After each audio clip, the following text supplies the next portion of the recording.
I never ordered this. Do you have any Dr. Seuss books, Martin? I'm trying to collect them. My son has them all. He took them all with him when he moved out. So they're all. My granddaughter's reading them all, but we're gonna have to talk to him, make sure that he reads her the correct ones. They're going to be collector's items. Just before you begin, Mr. Chair, we do have some phone-in participants. So if when their application is called, if they press *9 on their phones, that will raise their hand. All right. And *6 will mute and unmute them. Okay.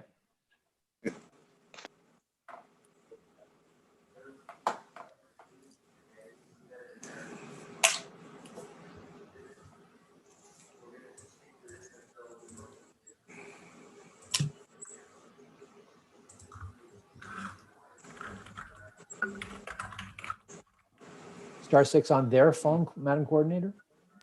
Yes. Okay. *6 on their phone. Okay.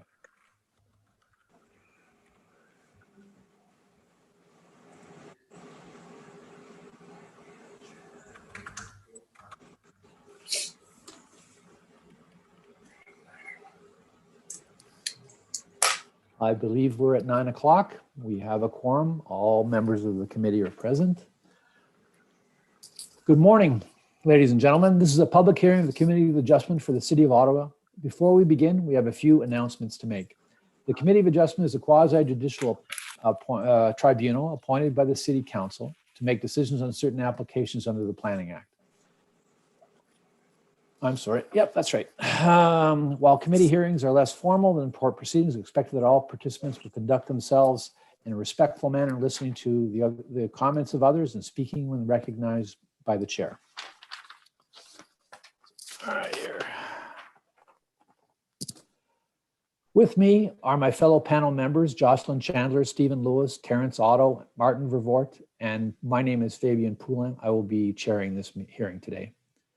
The procedure for this hearing will be as follows. Listed on the agenda and appearing on the screen are the applications we will hear today. For the sake of the committee efficiency, the committee may deal with agenda items in a different order.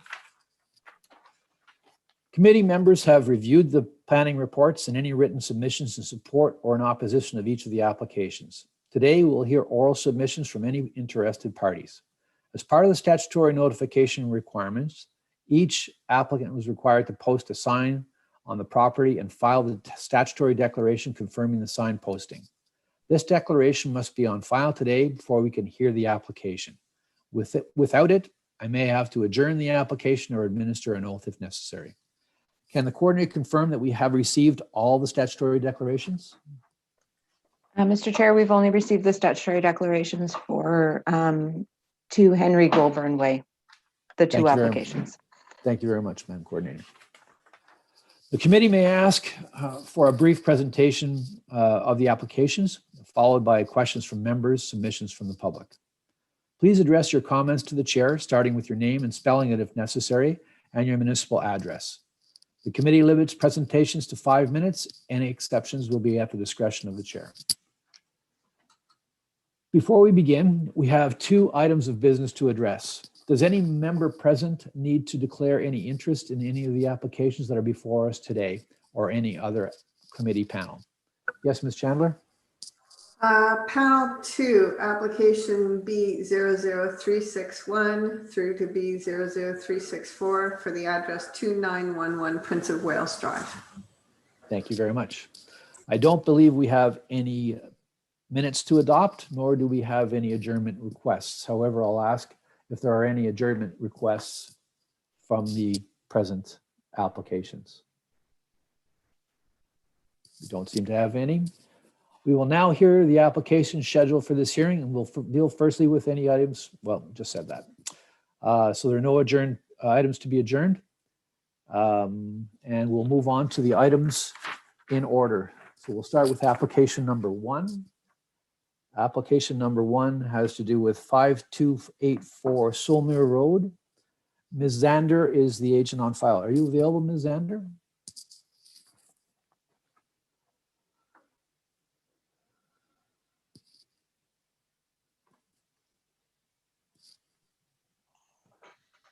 Apologize for the lag there, Mr. Chair. Can you hear me now? I can hear you now. Very We good. need Thank to you. administer an oath because we have not received a statutory declaration for your property. Are you able to take that oath now? I am not, but my client should be on the call, and I thought he had submitted the paperwork for the oath, but I need to let my client administer that oath, Mr. Chair. Okay. Yeah, it was submitted on to the city. It appears that it was submitted a week or so ago. I'm just trying to find the exact date, but it was submitted to the city. That's fine.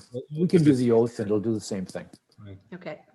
Do you solemnly swear or affirm that the notice provided by the committee was posted at the property to which the application applies for the prescribed number of days before the hearing as instructed and was clearly visible and legible during that time? I do. And you are Judy Grunwald? Yes, I am. Okay, thank you. Ms. Zander, please proceed with a brief explanation of your application today. Thank you, Mr. Chair. My name is Tracy Zander from Zander Plan. I'm the planner for the property owners and the applicants. The committee may recall this application came before you in November, December, I think, and it was adjourned. The original application, the intent of the application is to sever off the existing house from the rest of the property at 5284 Samir Road. And the original application was filed to separate the house with the part of the property that falls in the agricultural resource designation in the city's official plan and retain the balance of the site. I thought that made good sense to separate the agricultural resource from the rural, but staff felt that conflict with your official plan. And so we've gone back and revisited the application, and what you have before you now, which has just appeared on my screen, is a severance of about 1.2 acres to sever off the existing house, and the rest of the property would be retained, approximately 70 acres. We were, through discussions with staff, directed to file this as a surplus farm dwelling severance. So that is how it has been presented. Only part of this property, the kind of north part of the property, is in the agricultural resource area. The part of the south side is in the rural designation, and the kind of southwest side is in the rural natural features. So there's 3 official plan designations on this property. Interestingly, it's all zoned rural. There's no agriculture zoning on the property. So the severance that's proposed before you is a pretty minimal lot, just over 1 acre, with the existing house and its associated services. So that kind of meets the intent of a surplus farm dwelling severance. The rest of the property would be retained. It's my client's intention to build a house on the retained property in order to address the rural natural features designation that's on the property. An environmental impact study was completed by Bernie Muncaster, and he is, I think, on the call today and can speak to questions should they arise. I know that's been reviewed by staff. There were some comments about the proposed placement of the dwelling on the retained lot, so we might want to discuss that a little bit further. We understand a condition of the severance, if it's approved, is that the portion of the property that falls in the agricultural resource designation in the official plan would have to be rezoned to prohibit a dwelling. The rest of the retained lot would stay in the rural zone, and that would permit a dwelling. The original condition was not worded that way, but that has subsequently been revised. I've seen a revised condition from staff. So we understand a zoning amendment is required to prohibit a dwelling on part of the property. So I think that's an overview. Happy to answer questions. And as I said, my client's on the call, and so is the project biologist, I think. Thank you very much, Ms. Zander. I'd like to ask City Mr. Walker, do you have any comments with respect to this application? Mr. Walker? Good morning, Mr. Chair. Staff has reviewed the revised proposal and continues to have some concern. If the committee decides to approve the application today, staff recommends that its decision be subject to the conditions which were provided. Thank you very much, Mr. Walker. Does our environmental partners have any comments to make? Good morning, Mr. Chair, South Nation Conservation, James Holland. We have reviewed the EIS and we've accepted the EIS. We just ask that the mitigation that is recommended in this study be required, and that there be a development agreement that's registered on title that requires future landowners to follow the recommendations of the EIS. Thank you, Mr. Holland. I'd like to ask the panel if they have any comments to make, questions. Mr. Otto? I guess two through you, Mr. Chair. Ms. Zander stated that the whole property is zoned rural, but there's an ag classification within that. Could she clarify as to how much land is actually zoned agricultural within that area? And the second part of the question is, are these people actually farming this land, or are they renting it out to a farmer? Ms. Zander? Yes, thank you. So there is no agriculture zoning on this property. The whole property is in the rural zone. In your official plan, there's three designations. So the north part of the property, and I'm just trying to put my hand on a figure to give you the acreage, part of the properties in the agricultural resource designation in your official plan, part is in the rural and part is in the rural natural features, but there is no agriculture zoning on this property at all. I'll perhaps let my client speak to the agricultural use, and I'll just find an answer for the committee member's question about how much of the property is in the agriculture designation. Ms. Grunwald? Yes, the back end of actually where our house is on that side, the north side, it's about 20 acres would be, or just over 20 acres. Originally, the way the property was divided, and has always been since my parents-in-law took it over in the 50s, is that it was always separate roll numbers. So our roll number where our house is a 25-acre plot. And that's what we originally tried to sever, because we thought that made sense, as it was separate roll numbers always between that and the remainder. And that's where the city planning wasn't agreeing with that. We did originally, when my husband's family immigrated, they had farmed it, but as of 1970, they didn't. It wasn't sustainable as such, that people, they had to work other jobs to do it. It was a very small holding. Then what happened was, when we took it over and built our own home, which is the part now we're trying to sever in 76, by 1982, my husband started to work with the Mississippi Valley Conservation and now the Forestry Management of Ontario to tree over the property. So since 82, we have been putting trees and planted trees with the forestry people, and buying them and getting them planted, and had different agreements over the time. Thank you. Mr. Otto, anything further? No, that's fine. Thank you very much. Mr. Lewis, do you have any comments, questions, concerns? No problem at all with the application. Might want to talk about the conditions a little more later on. Thank you. Okay.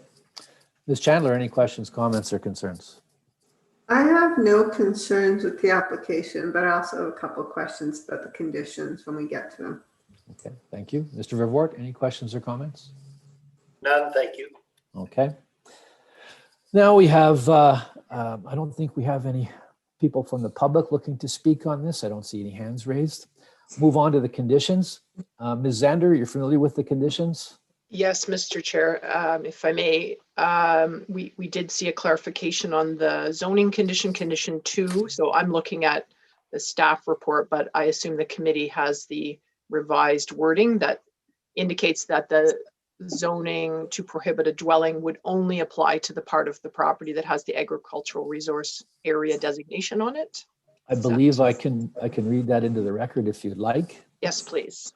Okay, the application is going to be, this condition number 2 would be modified to read the following: that the owners obtain a zoning bylaw amendment satisfactory to the general manager of Planning, Infrastructure, and Economic Development Department, or his or her designate, to be confirmed in writing from the department to the committee, that prohibits residential development on the portion of the retained lands designated as agricultural resource area, with all levels of appeal exhausted. Do you agree with that condition, Ms. Zander? Yes, that's good. Thank you. May I continue? Please continue. Yep. Okay.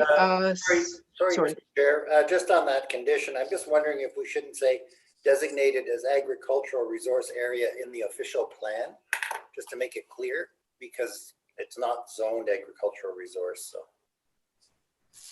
Are you in agreement with that, Ms. Zander? Yes, thank you. Okay, so if we can make that amendment, Madam Coordinator. Go ahead, Ms. Zander. So condition 3 references a revised environmental impact statement. And I assume that came as a result of some comments from city staff, because I think we just heard from the Conservation Authority that they did not have a concern with the EIS. Earlier in the staff report, it references that staff are seeking a greater setback to the woodland area than what is recommended in the EIS. So the condition wording is broad and it does not reference that setback. But I guess we want to make sure that there's some flexibility there. And the project biologist can speak to this, but I think we would like to be negotiating, shall I say, with staff, because the biologists and the property owners, I think, feel that a 30-meter setback to the wooded area is excessive and perhaps not necessary here from a natural heritage perspective. So I just want to be sure that the condition allows for some flexibility and some discussion with staff and is not fixing this decision to a 30-meter development setback from the woodland. Mr. Walker, do you have any comments?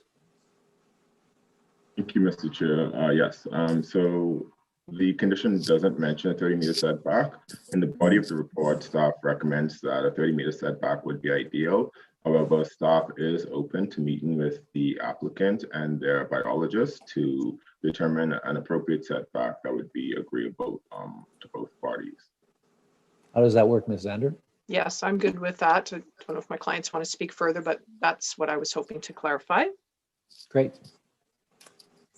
I think we're okay with that if we're able to discuss it further in a future date. Thank you.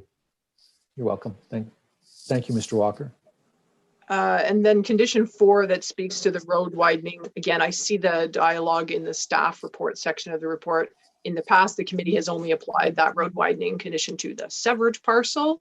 I just wondered if anybody wanted to speak to that. The way the conditions worded, it would apply to the severed and retained lots. Mr. Walker, do you want to address that? I know Mr. Lewis will address his concerns. Thank you, Mr. Chair. So the department has always been requesting road widening across both the severed and retained parcels because it is a requirement as per the PPS and the city's official plan. The committee has been removing the road widening from the retained parcel, although staff has continued to push for it. The city's legal services has provided confirmation in case law precedent that shows that road widening is required across both the severed and retained parcels. In this case, it is reasonable to request a road widening across Seymour Road because Seymour is a major rural north-south arterial road that connects Russell Road to Rustland Road, which provides access to the 417. And so in this instance, a road widening across both the severed and retained parcel is reasonable and appropriate. Thank you, Mr. Walker. Mr. Lewis, you have a comment? Yeah, just back to the road widening thing. I would be happy myself to support taking it off of the retained and only put it on the severed parcel if that's what you want. Well, as a caution here, Ms. Zander, that the city has informed us that they will be objecting to this and they will likely appeal the decision, and that would likely delay your clients. Definitely would. Yeah, so I it's think, really your call.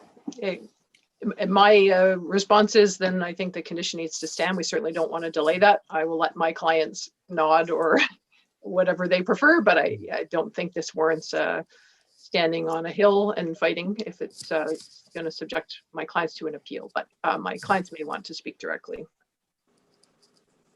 Yes, we'd agree to that. But this, exactly what Krishan was saying about this being a major road.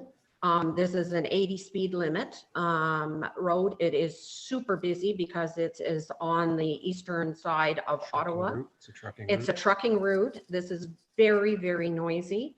which is one of the reasons why we are asking for the setback on the house. Okay. So it'll be of benefit to you if the city Yes. does take that. Good. Exactly. Okay. Condition number 5, Ms. Zander? That's the development agreement for the well condition, I think. And I Correct. assume any recommendations that fall out of the EIS would be written into the same agreement. And I think condition 6 is your standard wording around a well study. So I don't have any concerns with those conditions unless my clients have anything further. Okay. Thank Ms. you. Chandra, you said you wanted to comment about some of the conditions. I'm trying to figure out if I'm totally missing something here.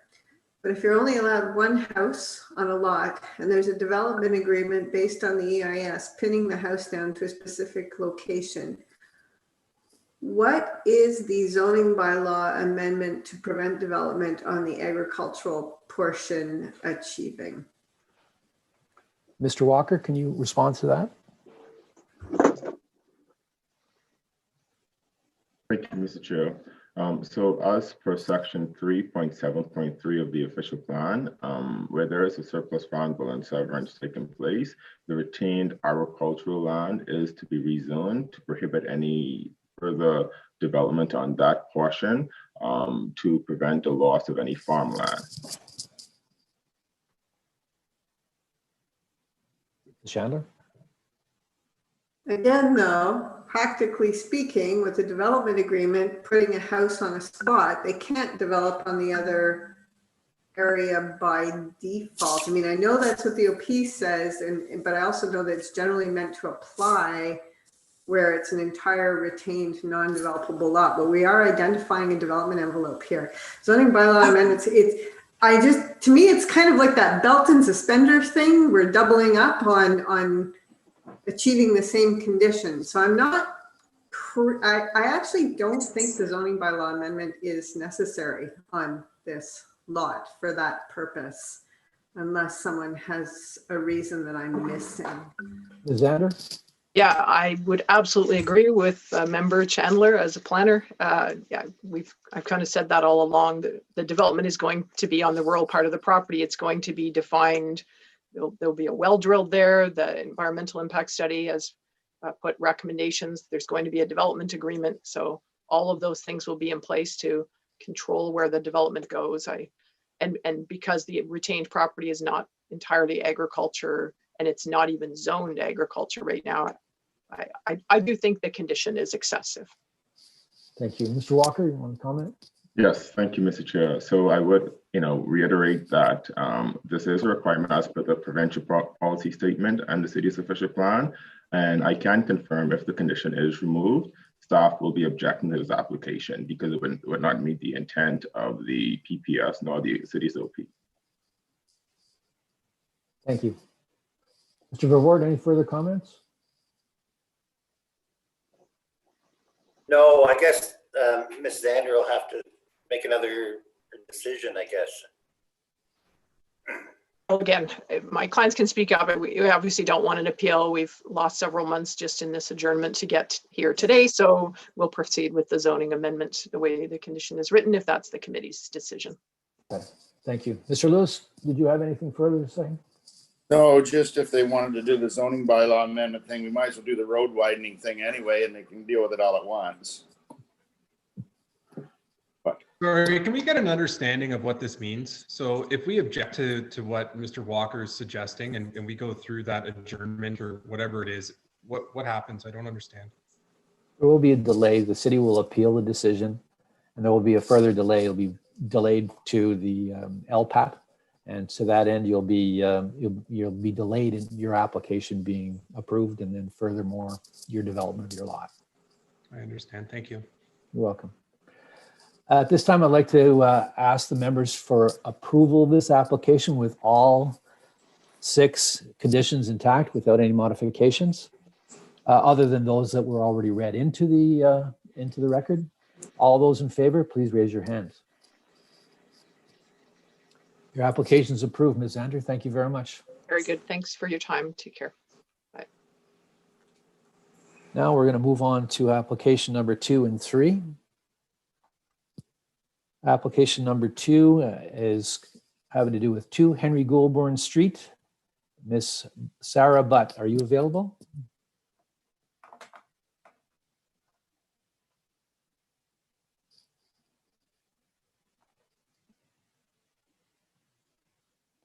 Miss Butt, are you phoning in today?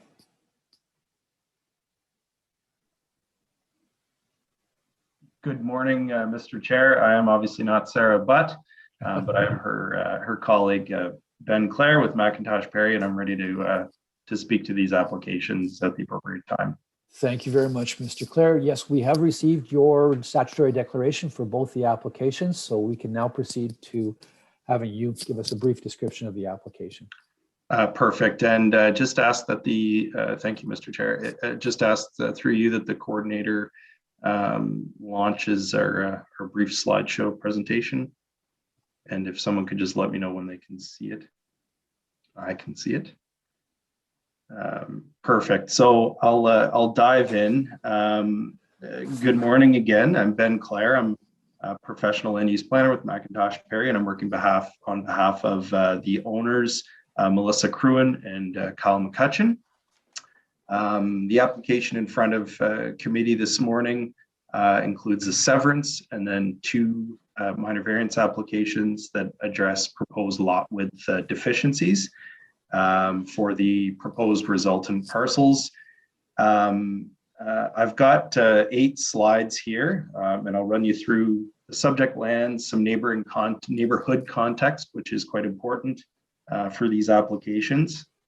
And then I'll jump into some policy and the 4 tests that are typically considered. Next slide, please. Thank you. So the subject lands are identified here. They are near the core of Stittsville, within a predominantly residential neighborhood just south of Stittsville Main Street. The property is at the corner of Cypress Garden and Henry Goulburn Way, as the slide indicates. Historically, this neighborhood has been characterized by rather large suburban lots with single detached dwellings. To the general southwest is Cypress Garden and homes along Cypress Garden. These properties are fairly homogeneous from a land use standpoint, large 2-story homes on fairly uniform residential lots, most having frontages just over 30 meters, in keeping with a site-specific zoning that applies to the properties on Cypress Garden. To the north and east of the subject lands are properties along Henry Goulburn Way. This area is still largely residential in character. However, there's considerable diversity in terms of the lot fabric and the built form. In the immediate proximity, and you can see on the slide, I don't know if committee members can see my cursor, I doubt it. But to the north is Zeta Academy, a private daycare and elementary school. Directly opposite the subject lands on Henry Goulburn is 5 Henry Goulburn, which is a townhouse, back-to-back townhouse condominium development with 30 units. And on average, if you use the overall lot area, each unit would occupy approximately 200 or 205 square meters. Working farther east or southeast, there's a number of single-family residential properties with a range in lot sizes and widths. The smallest are in and around 600 square meters, while the larger ones are 1,400 to 1,500 square meters, and the lot widths also vary. 2 properties to the immediate southeast, 4A and 4B, Henry Goulburn, are especially noteworthy in that they were created in the recent past by severance, and that they are similar in size to what is proposed this morning. It's also worth noting that the subject lands have appeared before committee in the past, most recently in late 2018. At that time, the proposed severance configuration included lots that would be oriented towards Cypress Garden. And the 2018 staff report at the time, which expressed concern, recommended a different approach. And I'll quote briefly that staff are of the position that the proposed lots would be more appropriate and would better reflect the existing lot fabric and character of nearby streetscapes if the proposed lots were oriented to have frontage on to Henry Goulburn Way, which is what is proposed today. Next slide, please.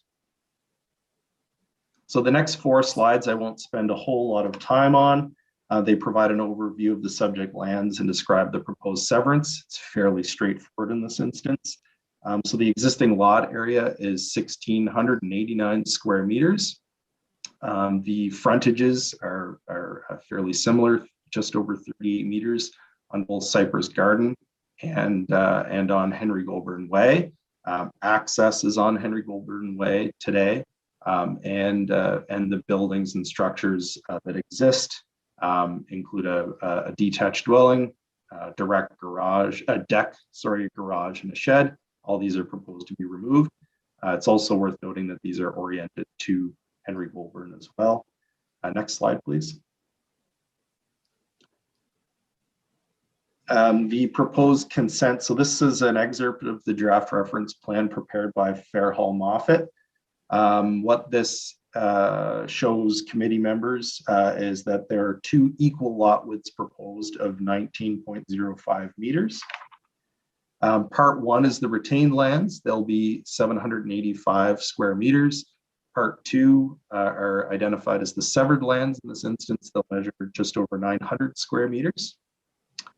And as mentioned, the existing dwelling and structures on the property will be demolished. And the new dwellings, which will be oriented towards Henry Goulburn, kind of in keeping with the lot fabric, will comply with applicable provisions of the zoning bylaw, including the R1D subzone. We can talk about that more as needed. Next slide, please. So this slide provides a summary table of much of the information I've already kind of discussed. You can see that the lot areas for parts 1 and 2 safely exceed the minimum required. And then the next row down is lot width, 20 meters is required. As discussed, 19.05 meters is proposed, hence the variance requirement. Next slide, please.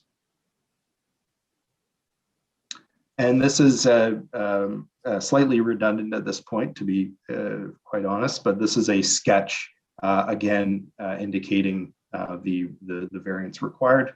Next slide, please.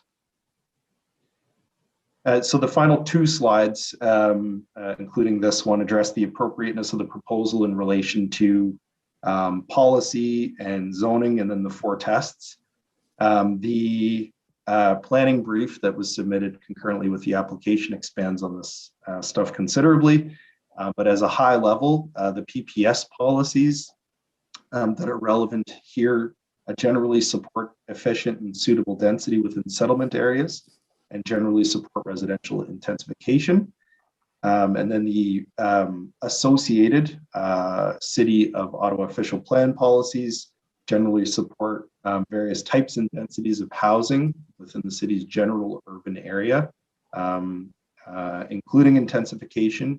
And then also they support the evaluation of the compatibility of developments in the context of their surroundings. The zoning bylaw reference establishes that the proposed use, which are single detached dwellings, are permitted or is permitted. Next slide, please. So I'll spend a few moments on this slide, the final slide, in terms of the context of the 4 tests, both in relation to the variances and the consent, which depends on the variances. So the proposal and variances satisfy the intent and general purpose of the official plan. Specifically, the proposal represents appropriate intensification within the general urban area and is sensitive to the character of the area. The proposal is expected to complement existing development along Cypress Garden. And the parcels do not deviate from the existing character of the area. They're going to contribute to the what has been a gradual transition to a slightly more intensified built form along Henry Goulburn. In terms of the intent and purpose of the zoning bylaw, the intent of the bylaw in terms of lot width is to implement policies of the OP relating to character, compatibility, and consistency of built form. The purpose of the residential first density zone includes restricting the building form to detached dwellings and to regulate development in a manner that is compatible with existing land use patterns so that the detached dwelling residential character of a neighborhood is maintained or enhanced. So as I've discussed, the proposed lots are similar in width and area to 4A and 4B Henry Goulburn and do not represent a departure from the established character, which is somewhat varied along Henry Goulburn. They're also compatible with the character established on Cypress Garden, not the same, but compatible, which are based again on a separate R1D subzone.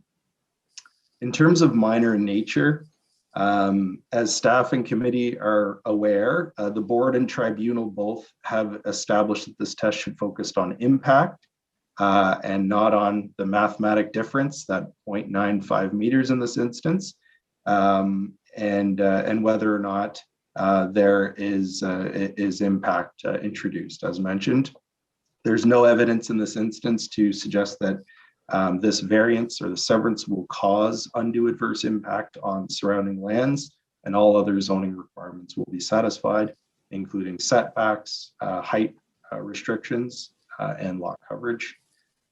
Finally, the proposal is desirable. The applications will facilitate the creation of one new building lot, and their approval will be consistent with the PPS and OP, supporting intensification and the efficient use of land and available planned infrastructure.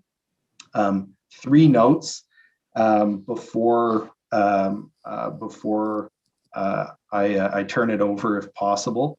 One is to mention that the clients, or we on behalf of our clients, took the initiative to reach out to neighbors, and the neighbors included 27, 40, and 42 Cypress Garden, Zeta Academy, the Condo Corporation at 5 Henry Goulburn, and 4A Henry Goulburn, to make sure that they were aware of the proposal.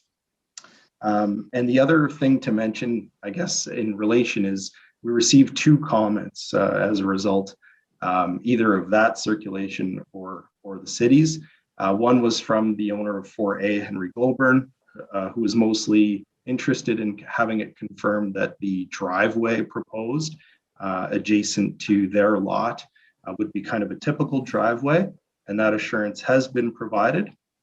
And then another comment, I think, which committee members probably have in their inboxes this morning, came from 27, the owner of 27 Cypress Garden, who expressed concern that a shrub that runs along the common lot line might be removed. And we've confirmed, or I've confirmed with my client this morning, that that is not their intent, that they do intend on maintaining that foliage.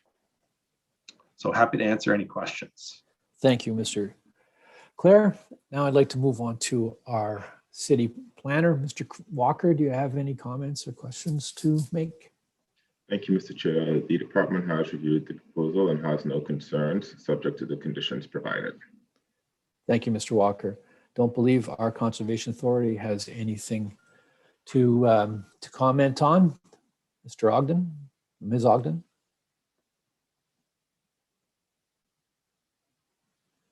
You're muted. There. No comments, thank you. Thank you, Ms. Ogden. I'd like to move on to our panel and ask for any comments from the panel. Mr. Vervor? Oh, sorry, Mr. Chair. I think there were some people that wanted to speak to this. I didn't know if you wanted to hear from them first. Oh, that's probably a good idea. First of all, I've got a number, 825-683-5100. If you could please activate your microphone, and there you are. Good morning. Hi there. Sorry about that. I just have one question. Could you please state your name? Please state your name and your address, please. Yes, my name is Glenna Hall. I live at 40 Cypress Gardens. Okay. I just have one question I guess comes to Mr. Clare, and I guess I could have submitted it by email. My apologies. He said that the access for the two new, obviously the development one, obviously part 2 is on Henry Goulburn, part 1 again also on Henry Goulburn. Does that imply, and maybe this is my non-knowledge of planning background, does that imply then the driveway access for part 1 will also be on Henry Goulburn? Because the resultant part 1 will be a corner lot, and I just want to confirm that driveway access from part 1 will also be on Goulburn. Mr. Clare. Yes, through you, Mr. Chair. Thanks for the question. And my client, the proponent, has confirmed that the intent is to have typical lot orientation, including a driveway for part 1 onto Henry Goulburn. So kind of a conventional layout. Okay, so that's intent. Now, if it comes to the point where then your client wants to change that intent, is that then further back through the city, or does that come back to the rest of the neighborhood for feedback? So through you, Mr. Chair, that technically would not go back to the neighborhood for feedback. One of the conditions in this instance, though, is a lot grading plan that city staff will need to review, and that will indicate a driveway on Henry Goulburn. It will, for sure? Yes, it will. That's the intent. Okay, is there a way then, those of us that are around that area, like I said, I'm at 40 Cypress, so I'm right across the street from that side property on part 1, where we would receive confirmation of that? Through you, Mr. Chair, there's no other confirmation that we're kind of proposing other than by way of this discussion right here, but I'll defer to others if there's anything that they have to say about that. Mr. Walker, is there any opportunity for the neighbors to get information about where the proposed driveway will end up being once there is a plan submitted? Through you, Mr. Chair, not that I am aware of. However, if the property owner would like to have the driveway off of Cypress Gardens, he or she would then need to apply for a private approach permit through the city's right-of-way department, who will determine if that would be an appropriate location for a driveway. I don't, okay. So the intent is that it's going to be on Henry Goulburn Way. If there is going to be a need for a change onto Cypress, they're going to have to go and get a driveway permit.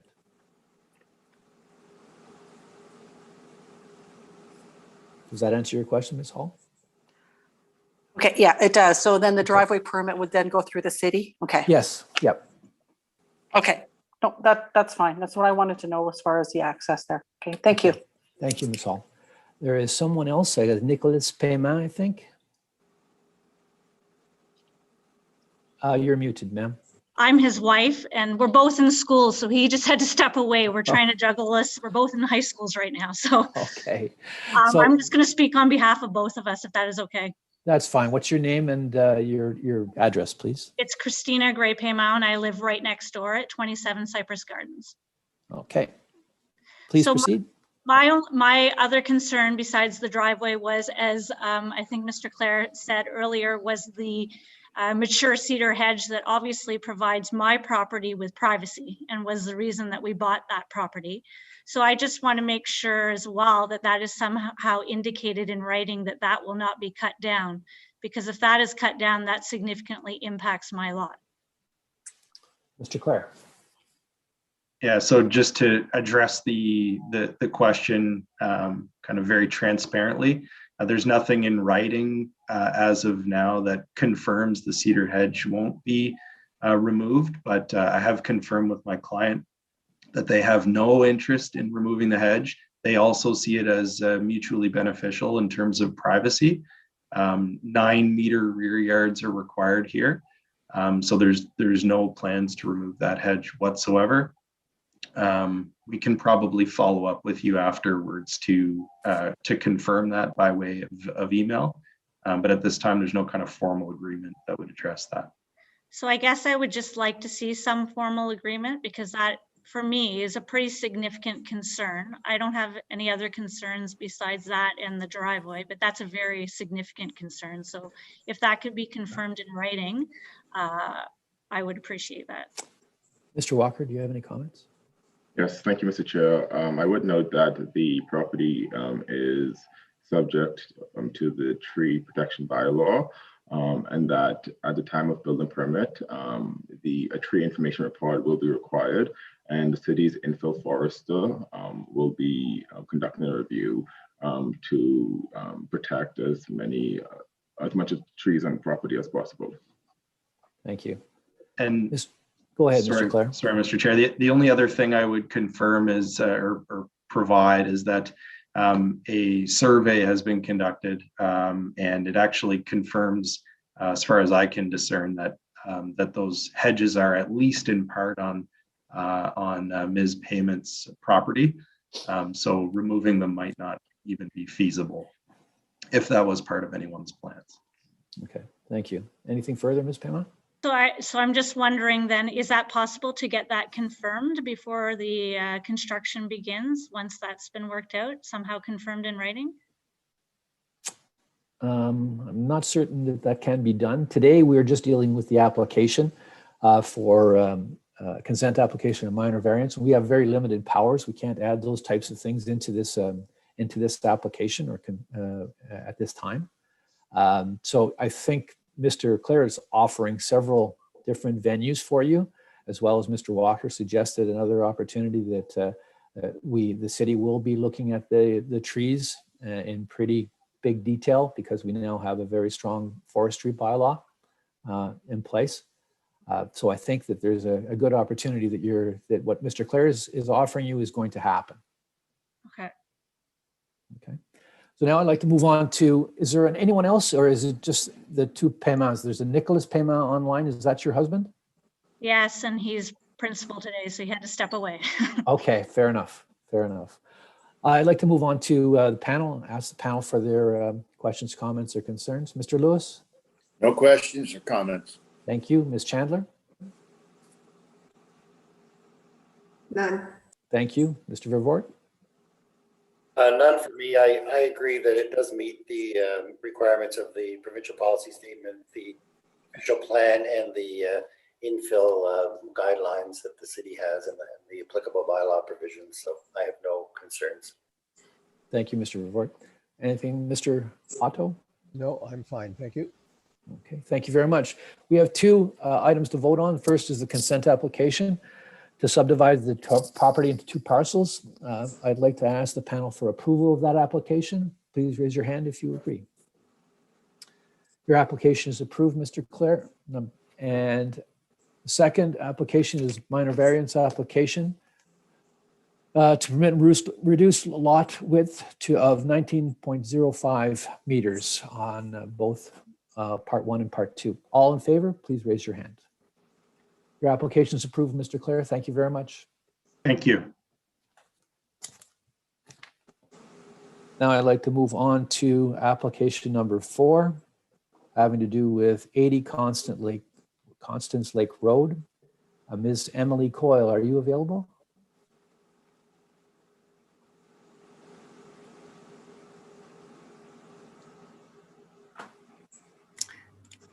Hi. Good morning. Good morning. So I'm going to need to administer an oath because we did not get a statutory declaration for the sign posting today. Are you available Yes. to take that oath? Good. Yes, I can take that oath. Do you solemnly swear or affirm that the notice provided by the committee was posted at the property to which the application applies for the prescribed number of days before the hearing as instructed and was clearly visible and legible during that time? Yes. Please, thank you very much. Please proceed and provide a brief description of your application today. Yes, so I'm actually going to pass it over to my colleague Miguel Tremblay for the presentation. Okay. Good morning, everyone. I'll be very brief. If you recall, we agreed to an adjournment last meeting to give us an additional opportunity to discuss the scope of the application with the Conservation Authority, and you'll notice that you received revised comments from the Mississippi Valley Conservation Authority. I think you would have received those yesterday from Ms. Ogden.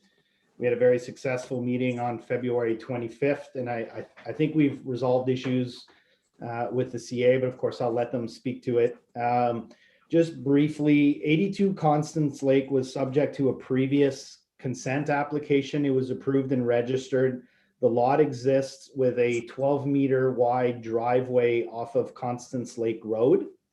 The vendor was the owner of 80 Constance Lake Road, which was the retained parcel at the time. There has now been a land deal with Mr. Tremblay, no relation, and Ms. Plourde for the purchase of 82, but they want to secure some sort of access to the water. Previously, we had looked at a range of options, including a lot line adjustment, an additional severance, all sorts of combination of approaches. Constance Lake Road is just to the right of the screen, but unlabeled, but outside of the yellow boundary there. None of those were palatable to the city of Ottawa, nor to the CA. And we'd even had discussions with the Ministry of Natural Resources, because there are some environmentally sensitive land use designations and zoning on a portion of 80 Constance Lake Road. And I'll take you there in a moment. But I want to draw your attention here. I can't use my cursor, but you'll notice on 80 Constance Lake Road, there's an existing home, and there's a driveway coming off of Constance Lake Road. And then most important to this application, you can see a pathway, and it's V-shaped, and it goes from it intersects with the driveway, and then goes east towards Constance Lake Road. Then it dips. You lose it a bit in the trees, and then it comes back up. So I say it's V-shaped. And then it actually provides access to an existing gazebo and dock on Constance Lake Road. Next slide, please. Could we go to the next? Yeah, thank you. So just back to the notion of sensitive lands. So the blue is 82 Constance Lake. That is designated general rural in the OP and zoned rural. And I'll show you a site plan a little later for a single detached house with a driveway off of Constance Lake. None of those things are subject to these applications. But the balance of the lands that wrap around it are designated natural environment area in the Ottawa OP and zoned EP3, which is the location of the pathway. If you recall, I'm not going to take you back there, but if you recall, the pathway kind of winds a little bit south in a V shape on the 80 Constance Lake Road lands. Again, those discussions were really to avoid kind of a fragmented ownership of the access to the water. So what was reached, if you want to go to the next slide, please, is we're asking the committee to grant an easement 10 meters in width over a portion of the existing pathway, recognizing that the right side, or sorry, the left side of the V, so will be a new segment of a pathway connecting with the existing pathway that's already on Constance Lake Road. And that was the reason for a little bit of discomfort by the Conservation Authority to make sure that they were at ease with what was being proposed, connecting to that existing pathway, but generally recognizing that the pathway is there and we're capitalizing on that existing pathway. And it's been deemed to be the least intrusive way of getting some sort of pedestrian and vehicle access to the water for 82 Constance Lake Road. As part of the discussions with the CA, for instance, We will have to go through a permit to construct that portion of the pathway.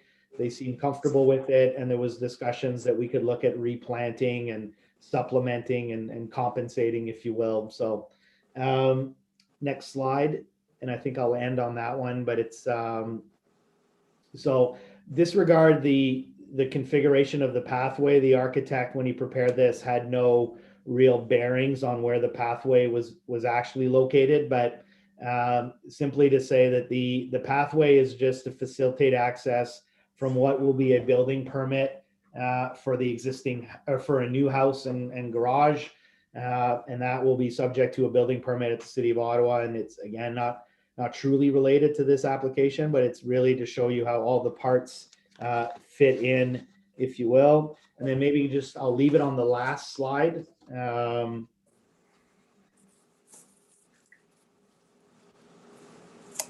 So now see how all the parts kind of fit in, where we've with the surveyor identified the existing pathway, and then where we're going to connect into it with the 10-meter easement. So that's essentially my presentation. I'm happy to answer any questions. Thank you, Mr. Tremblay. I'd now like to ask Mr. Walker to give some comments on behalf of the city. Thank you, Mr. Chair. Staff has no concerns with the proposal. Thank you very much. Our conservation partners, can I ask our conservation partners to make a comment or two? Mr. Chair, as described, we have met with the applicants to review their proposal, and they provided more information about the construction of the new portion of trail.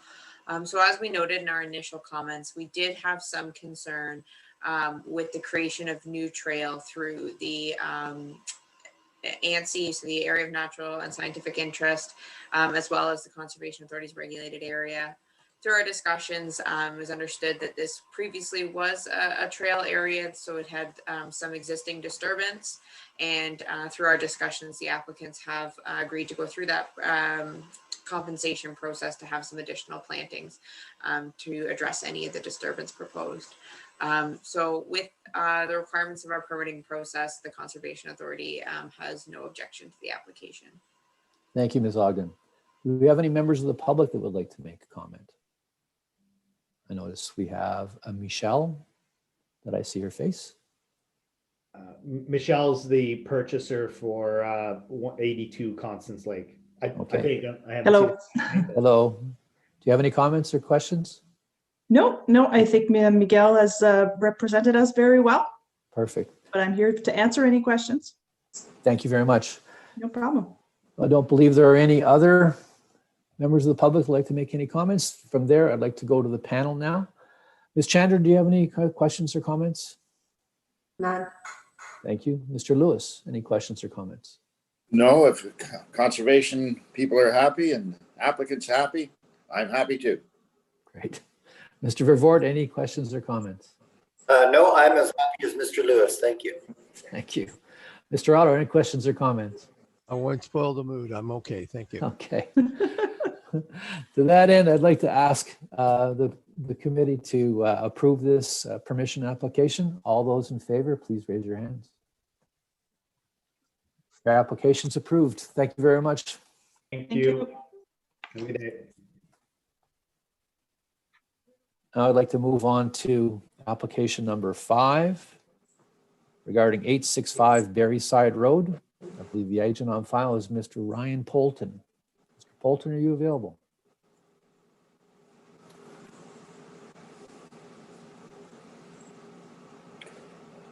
Good morning, Mr. Chair.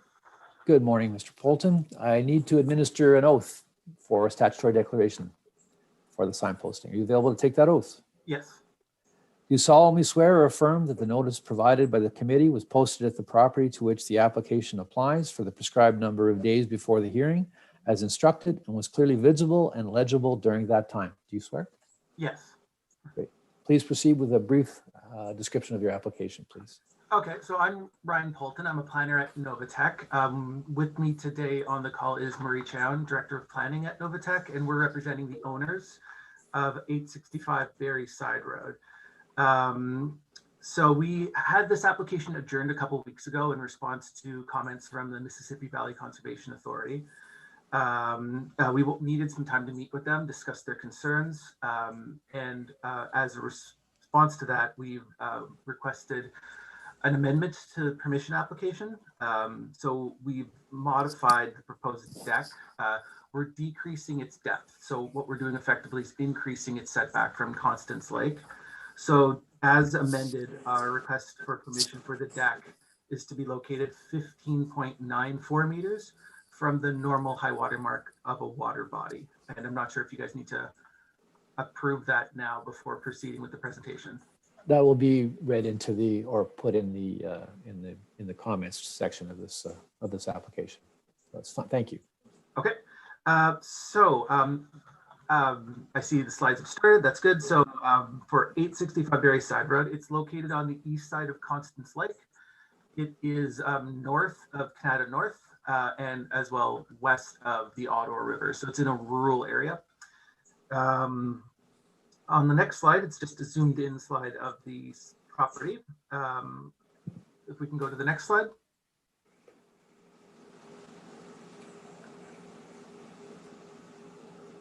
Next slide, please. Thank you. There we go. And this illustrates obviously the shoreline of Constance Lake, as well as where Berry Side Road is located. And as a note, there are residential properties along the east side of Constance Lake. And you can see the existing dwelling kind of in the western corner along the western of the property. On the next slide, it identifies the dwelling location, as well as it shows the zoning of the property. Just waiting for the next slide. Here we are. So the property is zoned environmental protection subzone 3, and you can see the east side of the property is within the floodplain. It's important to note, however, the location of the existing dwelling is not in the floodplain, as well as the land between the existing dwelling and the shoreline. None of that is within the floodplain. The next slide is the proposed site plan, which illustrates our permission application. So on the next slide, you can see setbacks. So the proposed addition is in line with the existing dwelling, and it's proposed to be located 18.47 meters from the normal high water mark of Constance Lake. And the amended deck, so the depth of the deck has been decreased from 16 feet to 12 feet. And that is the deck as amended, and its setback is now 15.94 meters from the normal high water mark of Constance Lake.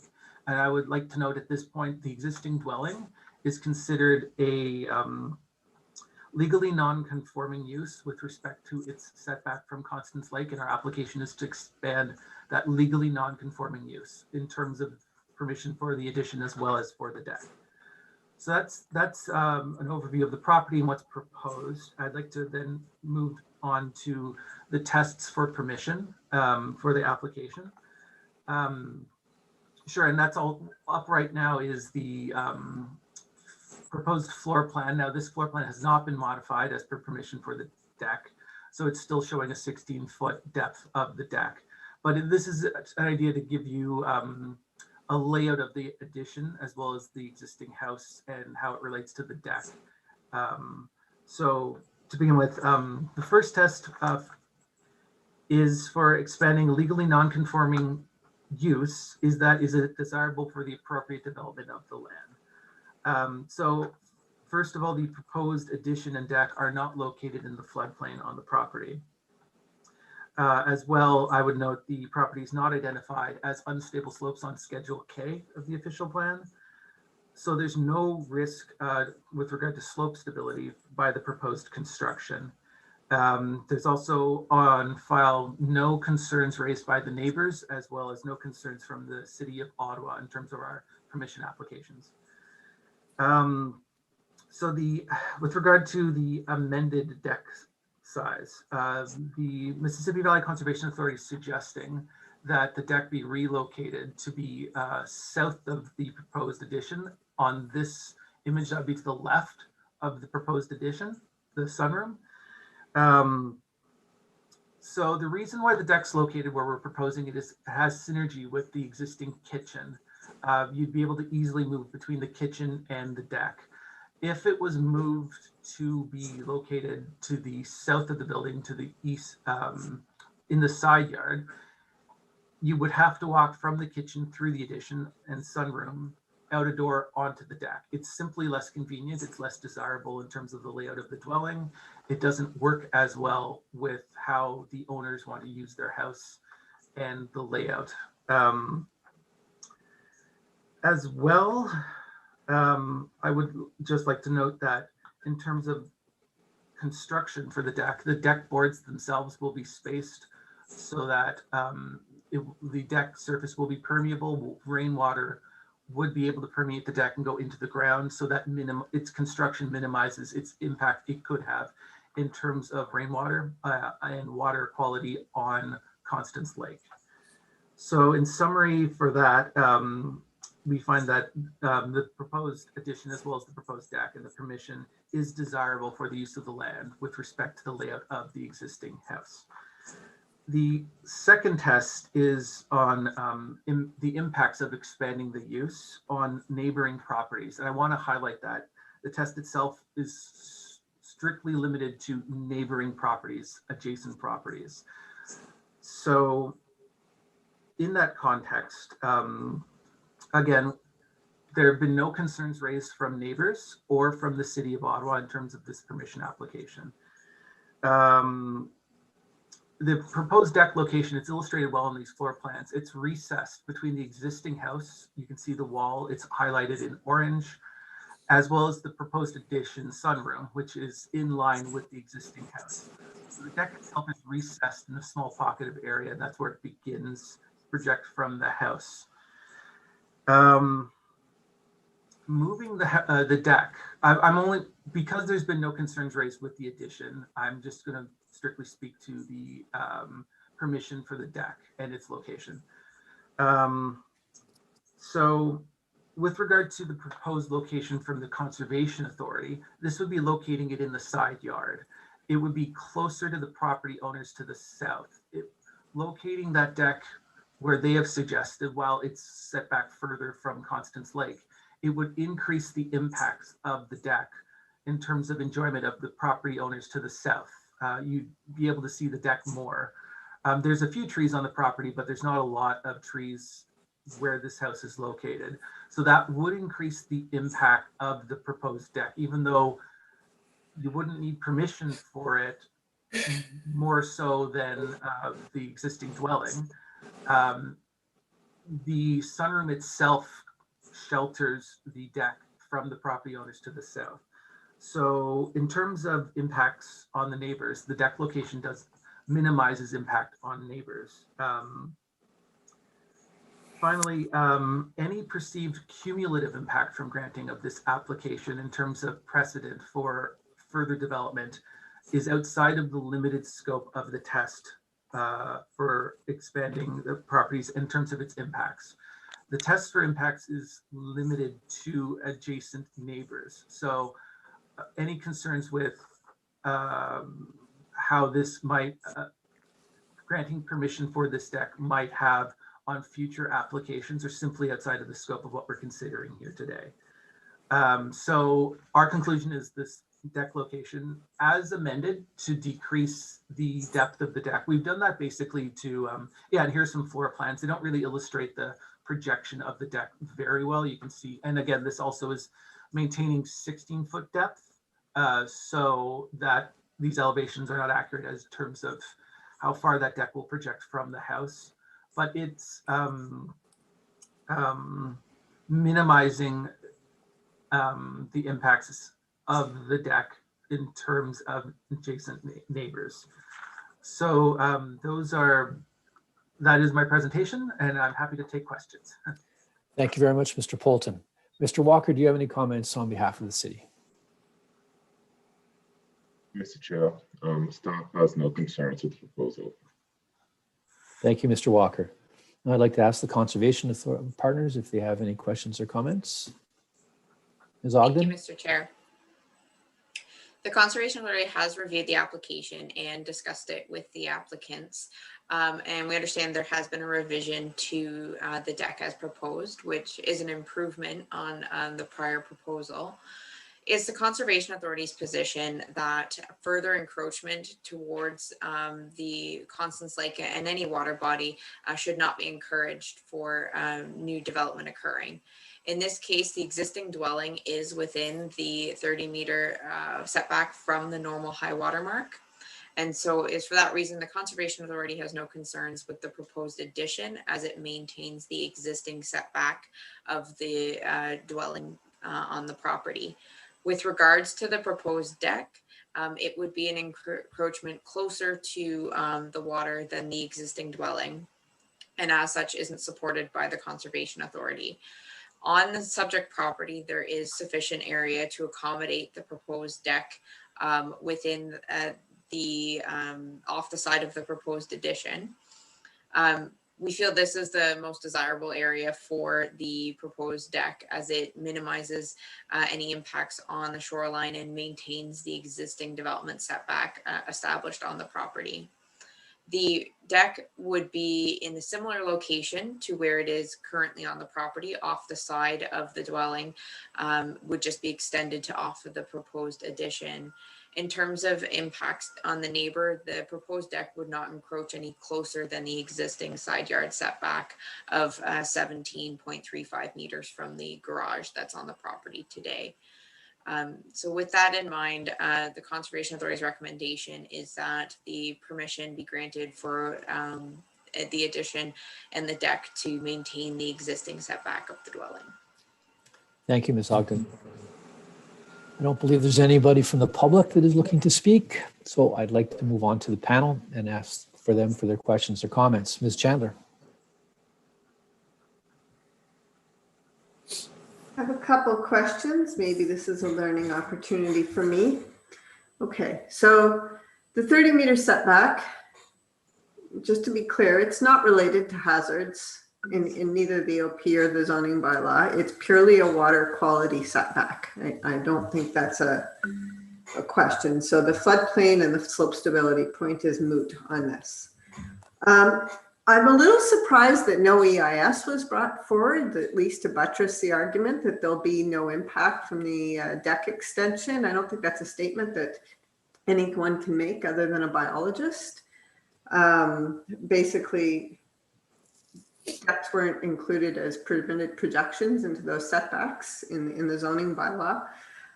Here's my question with respect to bringing it forward as a permission.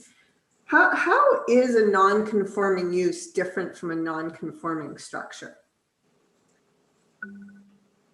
Who would like to answer that? Mr. Poulton or Mr. Chan? I believe Murray is currently trying to answer and he's muted. Okay. Sorry about that, Mr. Chair. I will dive in on this. I guess a question to the Deputy Secretary or one of the coordinators. I had forwarded a fairly, I would suggest, comprehensive email to the Deputy Secretary with respect to this question, which included references to 3 decisions of the OMB or LPAD. Has that been shared with the committee members? Mr. Secretary, Deputy Secretary. Unfortunately, Mr. Chair, due to our rotation, I'd have to check with the other Deputy Secretary Treasurer if those materials, which I understand were submitted, were shared in February when the application was previously before the committee. I didn't share them personally, and I would defer to you as to whether or not you had reviewed those. Okay, Ms. Chandler. I do have the 1975 Carswell, Ontario decision in my package. I didn't come across the other 2. Okay, so Mr. Chair, maybe what I'll do actually is just call up my email and I'll walk through the email, even though you don't have it in front of you. Just give me a second because I do have it open. So if we're going to go through that process, I'm going to give you my second question because you'll probably cover them both. Sure. Pursuant to the first question, how would this application distinguish from, say, a situation where we have one we see fairly commonly at the Committee of Adjustment, a house that is built too close to a lot line under the current zoning bylaw amendment, but it's a grandfathered situation, and then they want to build a little addition that brings them a little bit further, and normally we would deal with that as a minor variance. So I'd like to know how this is distinct from that type of application, which is dealt with as a minor variance.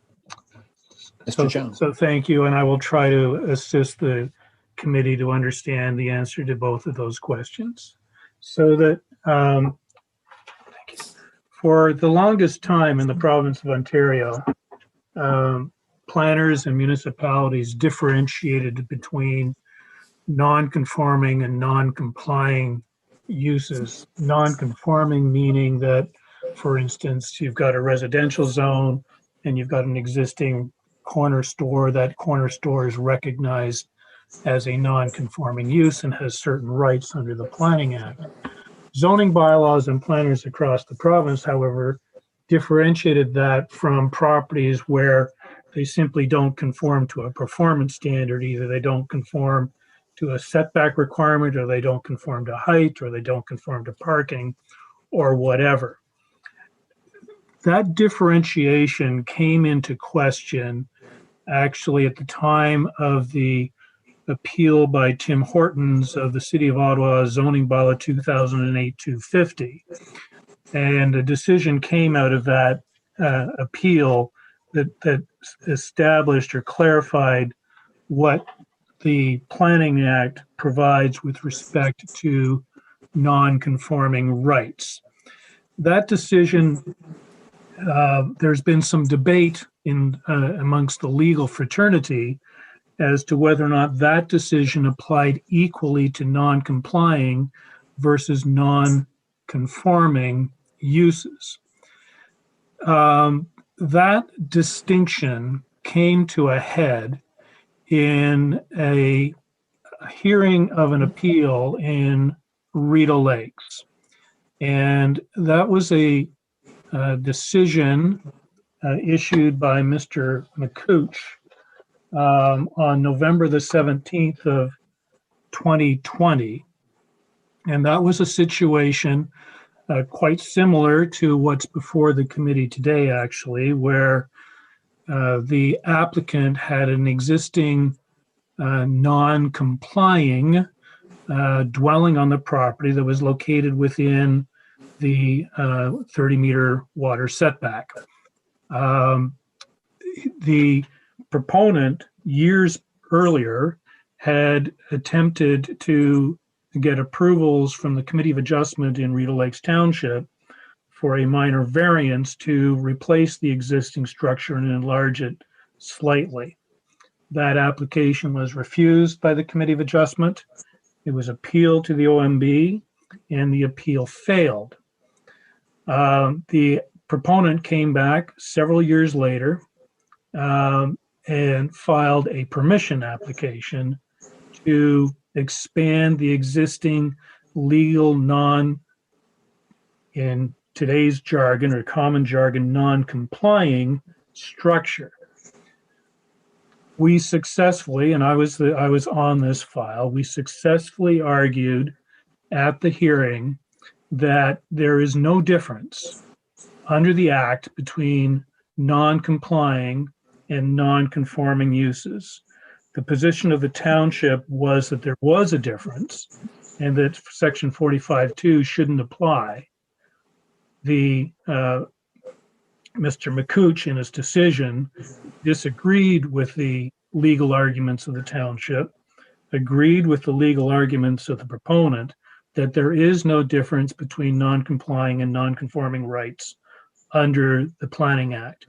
And so the conclusion of that is where an existing structure is non-conforming with respect to performance standards, it has non-conforming rights, and applications should properly be brought as a permission application and not a minor variance application.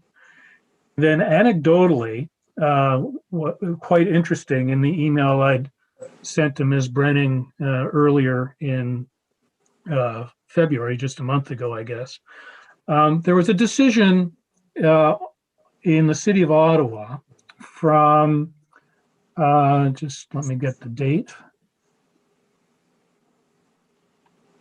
from 2010.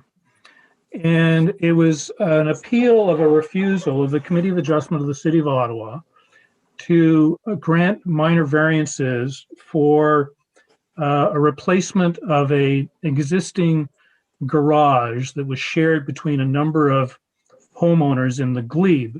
The garage was decades old.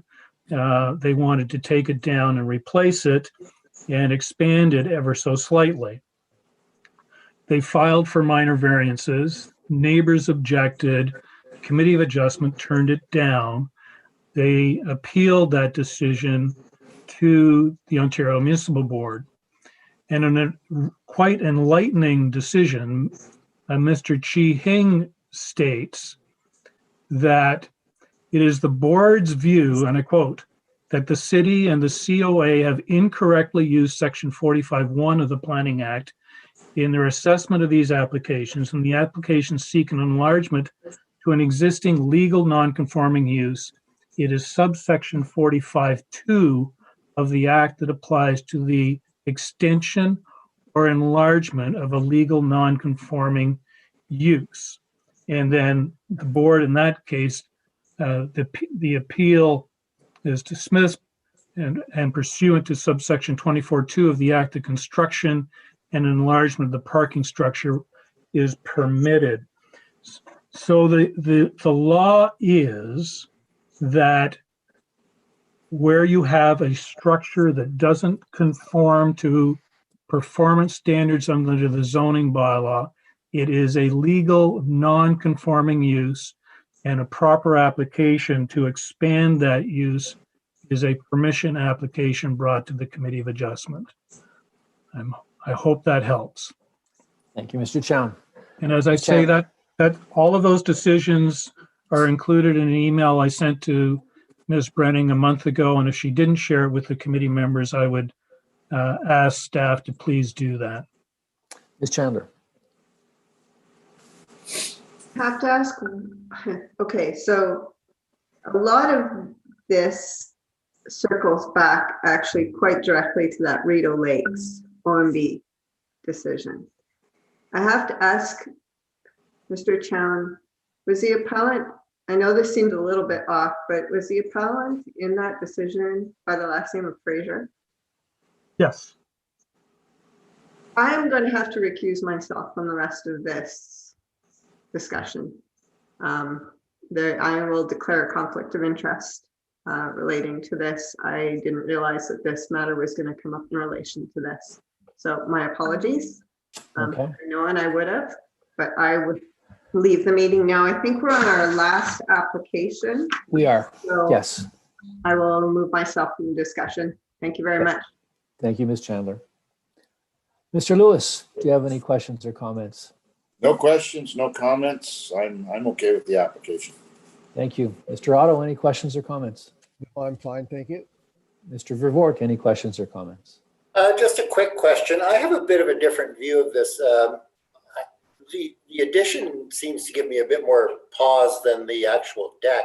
And I just wondered if maybe Mr. Polk can indicate, would the addition have any impact on the existing septic system for the property? Or does that have to be dealt with, or is that, or is the existing system adequate to meet that need?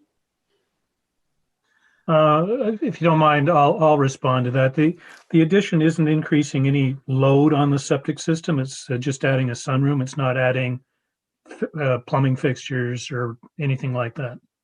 Okay, so there's no additional sleeping space or anything like that as well? No, it's simply a sunroom. Okay, thank you. Thank you very much. I don't have any issues with the application either. It seems to me the deck is still going to be pretty porous, allowing water to get through and into the lake. So I don't have any real issues with the application. To that end, I'd like to ask the panel for approval of this application, recognizing that Ms. Chandler has stepped away. All in favor, please raise your hands. Your application is approved. Thank you very much. Thank you very much. Thank you very much. Ryan, give me a call when we're done here. Thank you. Thank you, everyone. There being no further business, I adjourn this meeting of the Committee of Adjustment for Panel 3. Thank you all.